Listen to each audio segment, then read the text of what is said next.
Good evening everybody, welcome to divinely guided 7777। कैसे हैं आप सब लोग। मैं आ गई हूँ एक और फ्रेश रीडिंग के साथ, और आज की रीडिंग है पास्ट से रिलेटेड होगी, आपके एक्स से रिलेटेड होगी।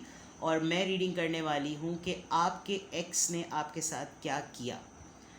और ये वो रीडिंग है जो आपको ऑलरेडी पता है, ठीक है। मैं आज टैरो के थ्रू इस बात को रिवील करूँगी, और शायद आपको फिर इस बात पे बिलीव हो कि टैरो जो होता है वो पॉसिबिलिटी बताता है, बिल्कुल हतमी और फाइनल रिजल्ट कभी भी नहीं बताता, प्रिडिक्ट बिल्कुल एक्यूरेट नहीं करता। लेकिन मैं रीडिंग आज जो करने वाली हूँ वो टैरो के थ्रू यूँ पता चलेगी क्योंकि आप इस एक्सपीरियंस से गुजर चुके हैं। तो आपके एक्स ने आपके साथ क्या किया, इस टाइटल पे आज मैं रीडिंग कर रही हूँ।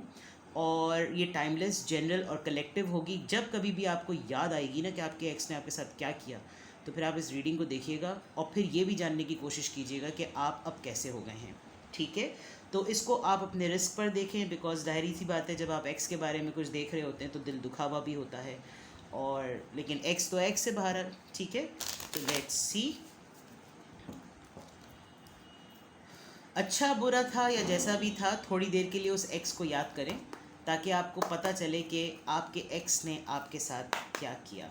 इसमें मैं सबसे पहले देखूंगी कि आपका रिलेशन कैसा था, उसके बाद मैं चेक करूंगी कि आपके एक्स ने आपके साथ क्या किया। Let's see, please give us cards. मेरे व्यूवर के एक्स के साथ इनका रिलेशन कैसा था। सबसे पहला कार्ड ही 4 ऑफ वॉन्ड्स का आ गया है, एरीज लियो सेजिटेरियस। लेकिन ये बहुत सारे कार्ड्स पॉपअप हो गए, मैं इनको ठीक कर दूँ। ऑलराइट, सबसे पहली बात, आपके एक्स थे तो मामला बड़ा आगे तक गया था। इनफैक्ट किसी की शादी भी ठोके ख़त्म हो चुकी है। और एक्स का मतलब तो फिर एक्स ही होता है।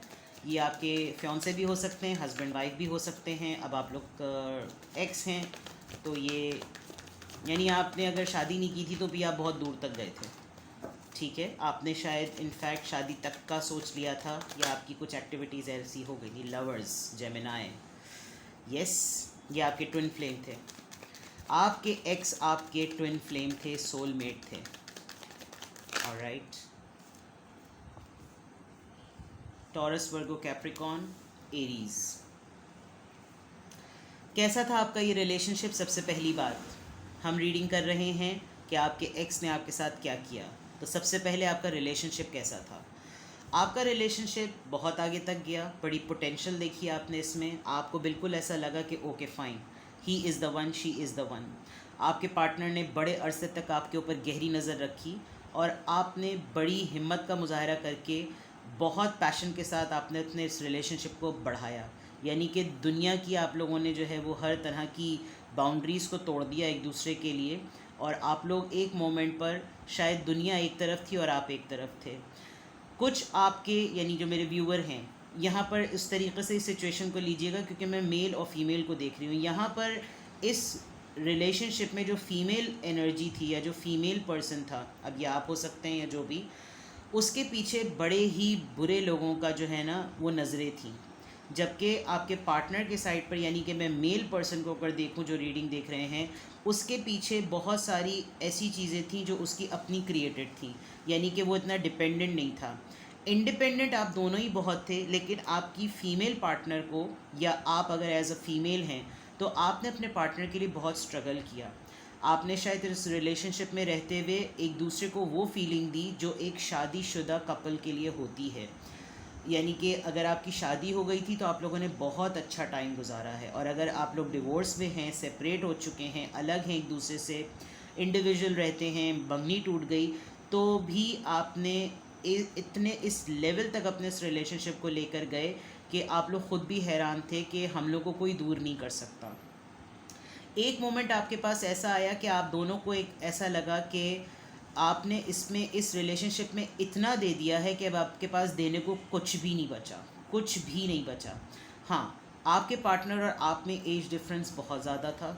आपके पार्टनर आपसे एज में बड़े थे, कोई अथॉरिटी फिगर थे, कोई पब्लिक फिगर थे, लोग उनकी बहुत मानते थे, या एक बहुत स्पेसिफिक मैसेज कि वो पहले से ही कहीं ना कहीं कमिटेड थे या शादीशुदा थे, और उन्होंने आपसे ये बात छुपाई भी थी। आपको एक मोमेंट पर इतना भी फील हुआ कि आपने इस रिलेशनशिप में इतना कुछ दे दिया है और आपको रिटर्न में कुछ मिल नहीं रहा, तो आपने अपना हाथ रोक दिया। आपने इस रिलेशनशिप में इन्वेस्ट करना छोड़ दिया। अब मैं देखती हूँ कि इस सिचुएशन में आपके पार्टनर ने आपके साथ क्या किया, यानी कि आपके एक्स ने आपके साथ क्या किया। लेट्स सी कि आपके एक्स ने आपके साथ फिर क्या किया। एक कार्ड आया है हाई प्रीस्टेस। आपके पार्टनर को एक मोमेंट पर, ये पाइसीज एनर्जी है, आपके पार्टनर को एक मोमेंट पर ये फील होने लगा था कि अब आप उनकी बातें पकड़ने लगे हैं। आप बहुत ज़्यादा टैरो रीडिंग देखने लगे थे, आपने टैरो करवा लिया था शायद अपने रिलेशनशिप को लेकर। आपने हर उस बंदे को अप्रोच किया जो आपको ये बता दे कि आपका ये रिश्ता कहाँ जा रहा है। आप कन्फ्यूजन का शिकार होने लगे थे, आप प्रॉब्लम्स में आने लगे थे और उस प्रॉब्लम की वजह से आप लोगों से बहुत सारी बातें करने लगे थे। इनफैक्ट आपको आपके पार्टनर यानी आपके एक्स आपको कोई क्लोजर नहीं देते थे इस रिश्ते को लेकर, और आप दुनिया जहान में इस रिश्ते को संभालने के लिए लोगों से हेल्प मांगते थे। बहुत डाउनलोड्स हुए, लोग आपको तरह तरह की बातें, तरह तरह की एडवाइस देते थे। प्लीज़ नोट कीजिएगा यहाँ पर बी और जे लिखा हुआ है, क्या ये आपके पार्टनर के नेम इनिशियल्स हैं, कोई ऐसा साइन है? यानी कि मुझे ऐसा भी फील हो रहा है कि आप किसी दूसरे रिलीजन के लोगों तक आपने अप्रोच किया कि किसी तरीके से आपको ये पता चल जाए कि ये मेरे साथ ऐसा क्यों कर रहा है या कर रही है। और आपने बहुत लोगों से, विद दिस 8 ऑफ वॉन्ड्स, आपने बहुत सारे लोगों से बात की है कि किसी तरीके से आपको पता चले कि ये मेरे रिश्ते को क्या हो रहा है। लेट्स सी मोर। आपके एक्स ने आपके साथ क्या किया? यस, आपको ऑब्सेशन हो गया था एक मोमेंट पर, क्योंकि देखें लवर्स के फ़ौरन बाद यहाँ पर डेविल का कार्ड आया, कैप्रिकॉर्न। आपको इतना सिवियर ऑब्सेशन हो गया था, अगर आपको नहीं हुआ था तो आपके पार्टनर को आपको लेकर हो गया था। और आपको एक मोमेंट पे ऐसा लगने लगा था कि अब आप बिल्कुल सफोकेटेड होते चले जा रहे हैं, क्योंकि यहाँ पर मैंने देखा है कि किसी एक ने इस रिलेशनशिप में बहुत इन्वेस्ट किया। एक मोमेंट पर अब आप लोगों को ये फील होने लगा था कि अब हम लोगों को अलग हो ही जाना चाहिए, बिकॉज़ आप लोगों की सेक्सुअलिटी की जो का पैशन जो है ना वो ज़्यादा बढ़ गया था। इन अदर वर्ड्स, बहुत तरीके से अगर मैं बात कहूँ तो आप लोगों के रिलेशनशिप में लव से ज़्यादा लस्ट आ गया था। और एक मोमेंट पर शायद आपको ये लगता था कि शायद हम लोग सिर्फ एक फ़िज़िकल रिलेशन के लिए रह गए हैं, हमारे रिलेशनशिप में कोई जेन्युइन बात नहीं रह गई, कोई जेन्युइन एलिमेंट नहीं रह गया। I am so sorry, it could be offensive, लेकिन मुझे कहना पड़ेगा, शायद वो आपको कुछ अनएथिकल एक्टिविटीज़ के लिए भी प्रोवोक करते हों कि मेरे साथ ये करो, मेरे साथ वो करो, और आपको वो चीज़ें अच्छी ना लगती हों, क्योंकि आप अपने रिलेशनशिप को बचाने के लिए लगे हुए थे और उनका जो था इस रिलेशनशिप को कंटिन्यू रखने का पर्पस जो था वो एक रह गया था। वो आपके सामने है, आप समझदार हैं, आप समझ सकते हैं मैं क्या बात कहना चाह रही हूँ। और ये चीज़ आपको अच्छी नहीं लग रही थी, क्योंकि आप एक वेटिंग गेम में रहते थे।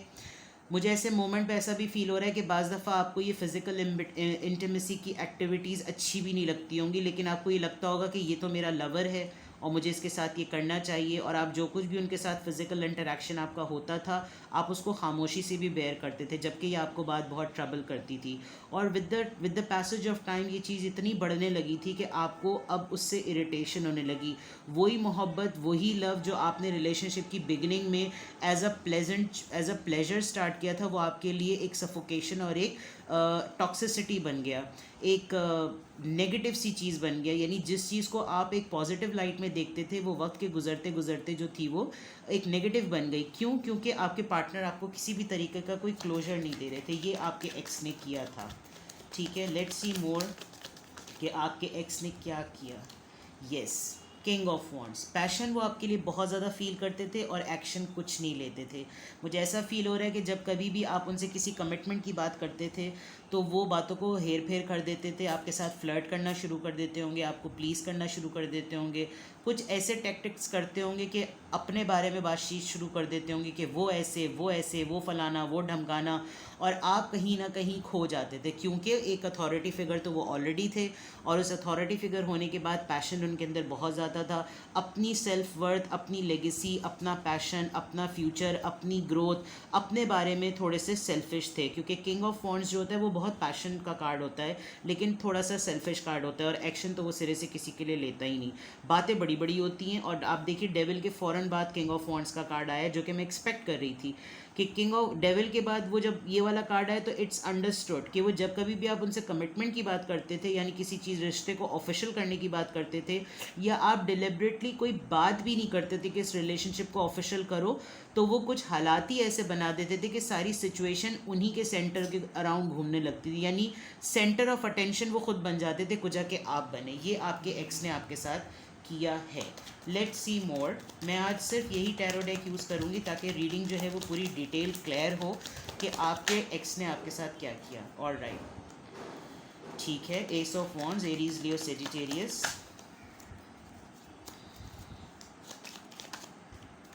अच्छा जनाब, 3 of pentacles, S of pentacles. जो मैं प्रेडिक्ट कर रही हूँ कहीं वही कार्ड आ गया तो फिर तो कहानी एंड हो जाएगी, और कहानी एक रीडिंग में एंड होगी ज़रूर। ओके, इस रिलेशनशिप में रहते हुए आपके पार्टनर ने कभी भी अपने लिए ऑप्शंस को और दरवाज़ों को बंद नहीं रखा। उनके दिल के दरवाजे और लोगों को अपनी तरफ अट्रैक्ट करने के दरवाजे हर वक्त खुले रहते थे, और उन्होंने अपने वर्क प्लेस पर बड़ा ही तांडव मचाया है। यानी कि उन्होंने बड़ा ही अपने वर्क, जब अगर वो काम की जगह पर में तो वहाँ पे भी उन्होंने बड़ी ही जो है वो दोस्तियाँ यारियाँ निभाई। और दूसरी बात ये कि एक मोमेंट ऐसा आया कि जब कभी भी आपने उनसे रिलेशनशिप को ऑफिशियल करने की बात की तो उन्होंने एक मोमेंट पर आकर आपके साथ या तो कोई वर्किंग रिलेशनशिप बनाने की बात की और आपको काम में फंसाया, काम में उलझाया। मुझे यहाँ पे बहुत स्ट्रांगली लग रहा है कि उन्होंने आपको एक मोमेंट पर कुछ छोटी सी ऑफ़र की और फिर वो ऑफ़र उन्होंने आपसे वापस ले ली, और वो वापस लेने का तरीका ये था कि ऑफ़र देने की कमिटमेंट करते ही वो कहीं ना कहीं गायब हो गए। गायब होने पर आपको कहीं ना कहीं किसी से पता चला कि वो अपने काम में बिज़ी हैं। रिलेशनशिप किसी के साथ उनका स्टार्ट हुआ तो ये नहीं पता, लेकिन उन्होंने आपको एक तो अपने लिए कहीं ना कोई एक ऑप्शन उन्होंने ओपन रखा हुआ था, और उस ऑप्शन को उन्होंने किसी को ऑफ़र किया, फिर उन्होंने आपको काम में इंगेज किया या उन्होंने आपके साथ कोई प्रोजेक्ट पे कोलैबोरेट किया, और उस काम में कोलैबोरेट करके आपको वहाँ पर मसरूफ़ करके वो कहीं और चले गए और आप उस काम करने में जुट गए। आपको उन्होंने ये ऑफ़र देकर ये बावर कराया कि तुम इस पर काम करो, चाहे ये तुम्हारी वर्क प्लेस हो या तुम्हारा करियर हो, तुम इस पर ध्यान दो, मैं अभी आता हूँ या मैं अभी आती हूँ। और आप लग पड़ गए काम करने पे, मेहनत करने पर, और फिर वो उड़न छू वो कहाँ हुए, शायद आज तक आप ये क्वेश्चन अपने आप से करते हैं कि ये इन्होंने किया तो क्या किया। लेट्स सी मोर।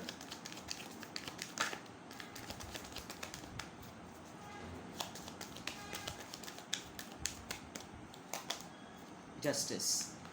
अब तक आपको लिब्रा, जब तक अभी तक आपको लगता है कि आप इंसाफ ढूंढ रहे हैं कि जो कुछ भी मेरे साथ हुआ, इसने जो कुछ भी मेरे साथ किया, ये क्यों किया, मुझे इसका जवाब चाहिए है। यस, मुझे ऐसा भी लग रहा है कि बीच में आपके एक्स ने आपको अप्रोच भी किया, लेकिन आपने उनको फिर कहा निकल लो पतली गली से। या तो इस पूरे जस्टिस को ढूंढते ढूंढते आप उनके पास पहुँचे और आपने दोबारा से कोशिश की कि ये आपकी लाइफ में आएँ और आपको बताएं कि ये सब कुछ उन्होंने क्यों किया, लेकिन उन्होंने अपने हाथ पांव सब बांध लिए और इवन उन्होंने आपको देखा तक नहीं, और वो वही ये 3 चीज़ें देखते रहे जो उनकी लाइफ में मौजूद थी। उन्होंने आपकी ऑफ़र को बिल्कुल एक्सेप्ट नहीं किया। जिस चीज़ में आपको बहुत तकलीफ़ हुई है, आप बहुत बहुत तकलीफ़ में रहे हैं, यानी लिटरली उन्होंने आपको रिफ्यूज़ किया और फिर आपने मूव ऑन करने का प्लान कर दिया with a very heavy heart. 8 of cups is a card of a move on. जब उन्होंने आपको तरीक़े से, जैसा कहना चाहिए ना, तरीक़े से ठुकरा दिया, तो अब आपने कहा कि अब जो है वो छोड़ देते हैं, अब इस रिलेशनशिप में कुछ भी नहीं बचा। Please give us more cards. Yes, the moment आपने ये डिसीजन लिया, आपकी लाइफ 360 डिग्री चेंज हुई। आप अभी, मुझे ऐसा फील हो रहा है, बहुत ही खुश हैं। अगर अभी खुश नहीं हैं तो इनको छोड़ने के फ़ौरन बाद शायद आपकी ज़िंदगी में इतनी खुशियाँ आईं, लेकिन आप इतने तकलीफ़ से गुज़र रहे थे कि आप उस खुशी को समझ ही नहीं सके, और वो खुशी आपको बच्चे की फॉर्म में मिली है। या तो आपने इनको छोड़ने के बाद अपने बच्चों पे फोकस किया, या आपके बच्चों ने आपको ज़िंदगी में संभाला कि वो हैं तो आप हैं और आप उनकी वजह से जिएं। अगर ऐसा नहीं हुआ तो या तो इनको छोड़ने के बाद आपको गुड न्यूज़ मिली और उसकी वजह से आपने अपनी ज़िंदगी को आगे बढ़ाया। अगर ऐसा भी नहीं है तो बहुत सारे लोगों ने बच्चों को संभालना शुरू कर दिया। हो सकता है आप किसी ऐसे प्रोफेशन में आ गए हों जहाँ पर छोटे बच्चे होते हों, जैसे टीचिंग करना शुरू कर दी हो आपने, और अगर टीचिंग नहीं करते थे तो आपने कुछ ऐसे बच्चों का, ऐसे स्पेशल बच्चों का ख्याल रखना शुरू किया जो आपको सिर्फ़ और सिर्फ वो जेन्युइन मोहब्बत देते थे जो आपने शायद इनसे की थी। But in overall reading I can see that there is a child involved, a very innocent pure soul is involved, जिसकी वजह से आप शायद आज तक सरवाइव कर रहे हैं। सारे कार्ड्स उल्टे सीधे हो गए। Let me shuffle them again, I am so sorry. Alright, please मुझे कमेंट सेक्शन में बताइएगा कि क्या आपके एक्स ने आपके साथ वाकई ये किया।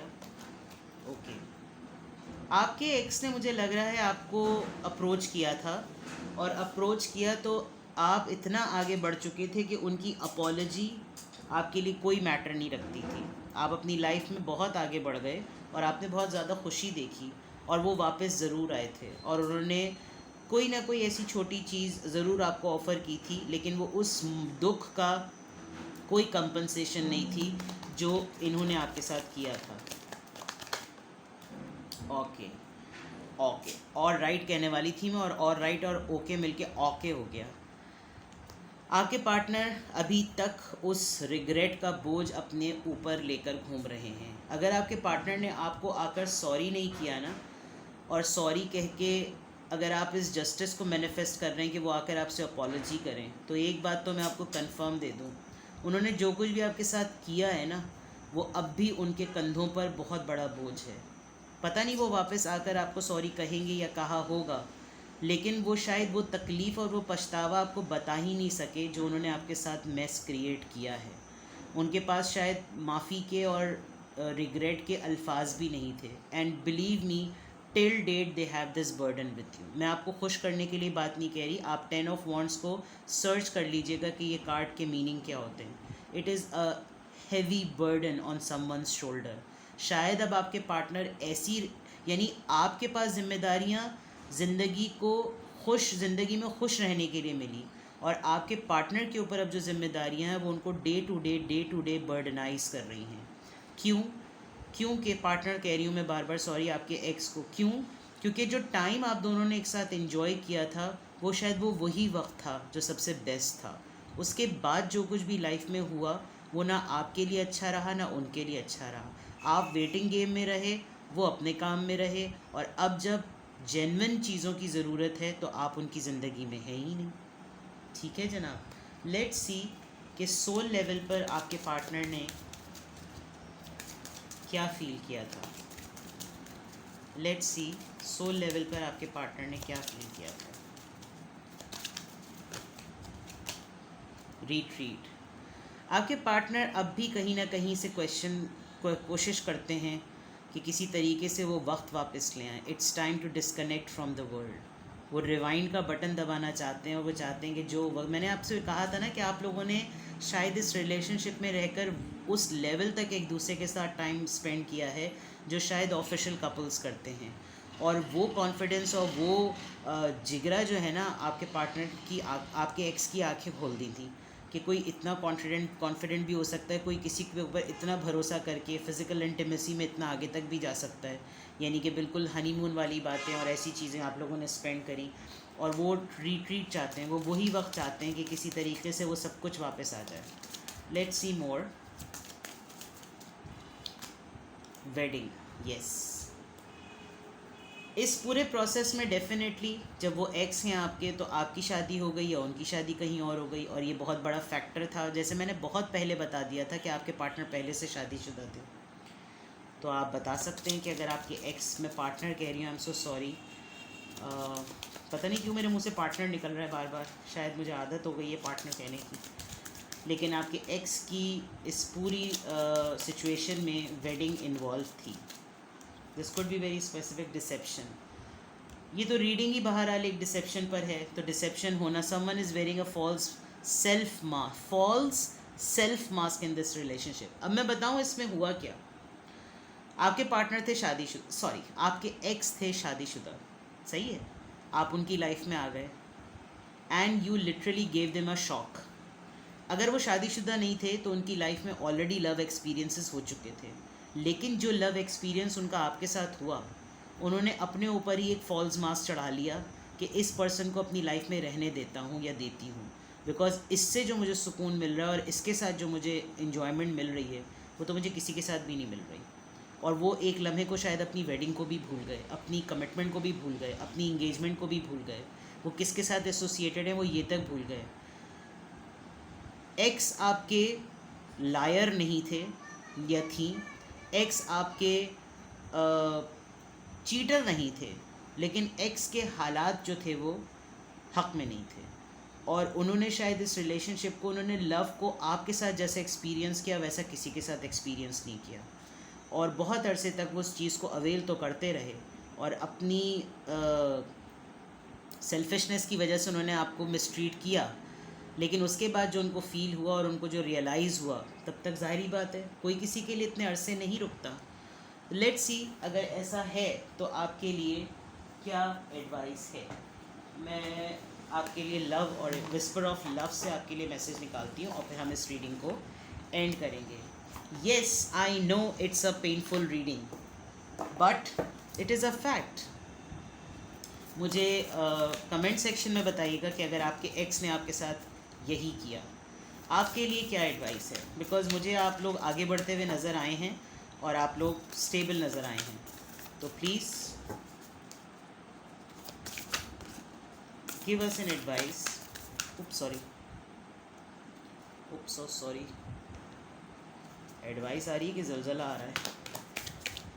Please give us an advice. ऐसी सिचुएशन में मेरे व्यूअर को क्या करना चाहिए।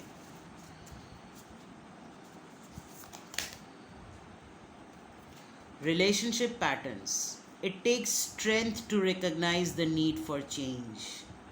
Of course, बहुत हिम्मत चाहिए होती है, बहुत ज़्यादा हिम्मत चाहिए होती है कि आप यही देखें कि कोई चीज़, मुझे लग रहा है कि आपने अपने आप को बिल्कुल 360 डिग्री पर चेंज किया है जब आपने एक्सेप्ट कर लिया कि जो जेन्युइन रिश्ता होता है वो क्या होता है। तो आपको टाइम ज़रूर लगा, लेकिन आपने अपने आप को इवॉल्व कर लिया। रिलेशनशिप पैटर्न्स आपने बहुत बाद वक्त में समझे, बट समझ लिए, और वाकई इसके लिए बहुत स्ट्रेंथ की नीड होती है। और अगर अभी तक ऐसा नहीं हुआ है, जो लोग अभी बिल्कुल रीसेंट ब्रेकअप से गुजरे, तो उनके लिए भी यही एडवाइस है कि प्लीज़ रिलेशनशिप के पैटर्न्स को समझें। इस तरह के रिश्ते अगर चलने होते हैं तो डे 1 चल जाते हैं, और इस तरह के रिश्ते अगर नहीं चलने होते तो आपको एक बहुत बड़ा जो है ना सेक्रीफाइस देना पड़ता है। और वो बाज़ दफ़ा सेक्रीफाइस आपकी सेल्फ वर्थ होती है, आपकी सेल्फ रिस्पेक्ट होती है, आपकी इज़्ज़त होती है, आपकी असमत होती है, और वो तमाम चीज़ें जो हैं फिर एक रिश्ते के पीछे जो है वो बाज़ दफ़ा ज़ाया तो हो जाती हैं, लेकिन फिर बहुत अरसे बाद जाकर उनका जो है वो सिला मिलता है। ना वो लोग वापस आते हैं, ना उनकी माफ़ियाँ जो हैं वो मैटर करती हैं, और ज़िंदगी आगे बढ़ चुकी होती है। ठीक है, तो एक्स थे तो एक्स को YZ करके ज़िंदगी में दोबारा से ABCD शुरू करें। ठीक है जनाब, बहुत ज़्यादा दुआएं, बहुत ज़्यादा प्यार आप लोगों के लिए, बहुत ज़्यादा मोहब्बत। अपना बहुत ख्याल रखिएगा। जो लोग धोखों से गुज़र के संभलते हैं वही दुनिया में सबसे तगड़े लोग होते हैं। Lots of love. Bye bye.